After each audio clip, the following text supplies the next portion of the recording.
Hello, welcome to पीसबीन short. पीसबीन shorts की वीडियो में एक बार हम फिर से आपका वेलकम करते हैं। और जैसा कि हम पिछली वीडियो में डायमेंशनल एनालिसिस को कंटिन्यू कर रहे थे, तो आज की वीडियो में हम फिर से एक बार हम डायमेंशनल एनालिसिस को कंटिन्यू करते हैं। और इस वीडियो में हम कुछ स्पेसिफिक जो इंपॉर्टेंट डायमेंशन उसको देखेंगे कि क्या होता है।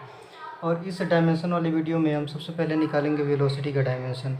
जो अपने इंपॉर्टेंट डायमेंशन है बस उसको निकालेंगे। तो वेलोसिटी का डायमेंशन निकालने के लिए वेलोसिटी का फार्मूला याद होना चाहिए। जैसे क्या होता है, speed is equal to distance upon time. तो स्पीड का फार्मूला पता है, तो स्पीड का फार्मूला पता है, तो स्पीड की तरह वेलोसिटी का फार्मूला होगा। वेलोसिटी का फार्मूला क्या हो जाएगा, displacement upon time. Displacement upon time velocity का फार्मूला हो जाएगा। अच्छा, तो डिस्प्लेसमेंट का डायमेंशन एल होता है, टाइम का डायमेंशन टी होता है। तो जब टी को ऊपर लेके जाएंगे तो एल टी माइनस वन हो जाएगा।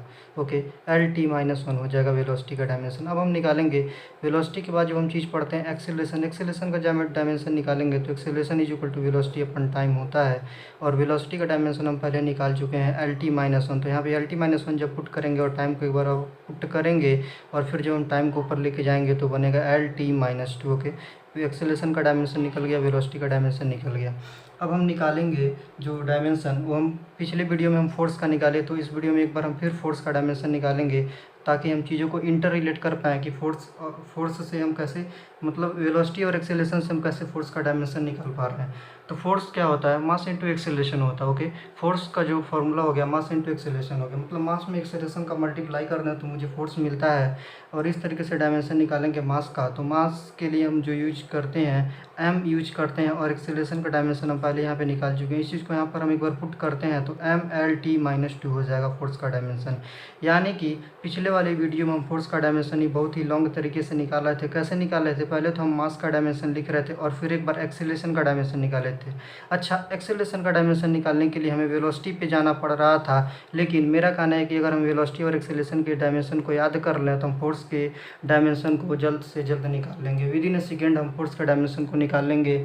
अब हम फोर्स के बाद हम जो चीज़ पढ़ते हैं वो होता है प्रेशर। तो प्रेशर का डायमेंशन निकालने की कोशिश करते हैं। प्रेशर का डायमेंशन क्या होता है, अच्छा, प्रेशर का जो फॉर्मूला होता है फोर्स अपॉन एरिया होता है। ओके, फोर्स कौन सा, जो फोर्स लगता है वो अपना परपेंडिकुलर वाला फोर्स लगता है। आगे की वीडियो में हम इसको पढ़ेंगे कि प्रेशर में जो फोर्स लगता है वो रेडियल लगता है कि परपेंडिकुलर लगता है, कि कैसा फोर्स लगता है। तो अभी के लिए हम याद रखते हैं कि प्रेशर का जो अपने पास फॉर्मूला बनता है फोर्स अपॉन एरिया बनता है। और इसका जब भी डायमेंशन निकालेंगे तो फोर्स का डायमेंशन हमें पता है M L T minus two. और एरिया का डायमेंशन क्या होता है, एरिया का यूनिट देखा तो मीटर स्क्वायर होता है। तो एरिया का जो डायमेंशन हो जाएगा मीटर स्क्वायर, मतलब लेंथ का स्क्वायर, मतलब एल का स्क्वायर हो जाएगा।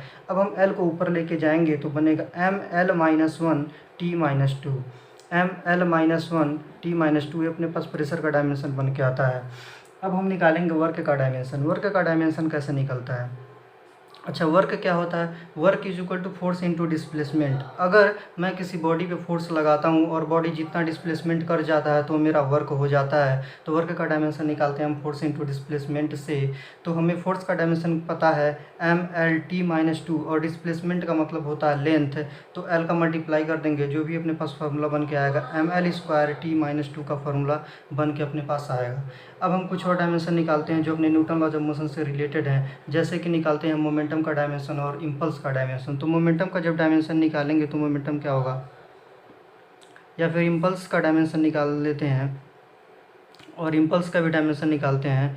तो मोमेंटम का जो अपने पास फार्मूला होता है वो होता है P बराबर एम वी। ओके, P बराबर एम इंटू वी, मतलब मुझे मास पता है, वेलोसिटी पता है, तो मास के लिए m यूज हो जाएगा और वेलोसिटी के एल टी माइनस वन यहाँ पर निकालें तो इस चीज़ को यहाँ पे पुट कर देंगे M L T minus one, ये अपने पास मोमेंटम का फॉर्मूला हो जाएगा, मोमेंटम का डायमेंशन हो जाएगा। इम्पल्स क्या होता है, इम्पल्स किसी भी बॉडी पे लगने वाला फोर्स शॉर्ट टाइम के लिए इम्पल्स कहलाता है। क्या होता है, किसी भी बॉडी पे लगने वाला फोर्स शॉर्ट टाइम के लिए इम्पल्स होता है। Impulse is defined as force acting on the body for a moment of time is called impulse. तो इम्पल्स का जो फॉर्मूला होता है एफ इंटू टी, तो इम्पल्स का है अपने पास फॉर्मूला फोर्स इंटू टाइम, मतलब किसी भी बॉडी पे लगने वाला फोर्स बहुत ही कम समय के लिए इम्पल्स होता है। तो इम्पल्स का जब हम डायमेंशन निकालेंगे तो फोर्स का डायमेंशन हमें पता है MLT-2 और इसमें हम टाइम का मल्टीप्लाई कर देंगे तो MLT-1 अपने पास इम्पल्स का डायमेंशन बन जाएगा। मतलब हम देख रहे हैं कि मोमेंटम और इम्पल्स का फार्मूला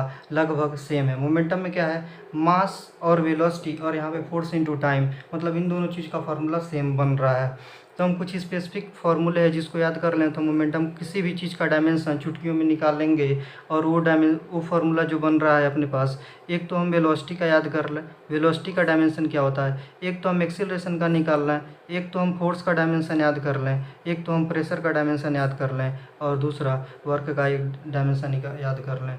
मतलब अगर हम इन 5 चीज़ों का डायमेंशन याद कर ले रहे हैं तो हम किसी भी फार्मूले का डायमेंशन निकाल लेंगे। जैसे कि हमें 12th वाले चैप्टर के हम रेजिस्टेंस निकाल सकते हैं, रजिस्टिविटी निकाल सकते हैं, लेटेंट थीटा फ्यूजन निकाल सकते हैं, लेटेंट थीटा वेपोराइजेशन निकाल सकते हैं, इंट्रोपी निकाल लेंगे हम, परमिटिविटी या फ्री स्पेस परमिटिविटी या रिलेटिव परमिटिविटी या space epsilon not, gravitation constant, सब चीज़ का हम डायमेंशन निकाल पाएंगे अगर हम ये फार्मूले हम अच्छे तरीके से याद कर लेते हो। ओके, मतलब इस वाले सीरीज़ में हमने डायमेंशन निकालना सीख लिया कि किसी भी चीज़ का डायमेंशन कैसे निकाला जाता है, और जो डायमेंशन के जो सबसे अपने मेजर पोर्शन है उसको हमने सीख लिया।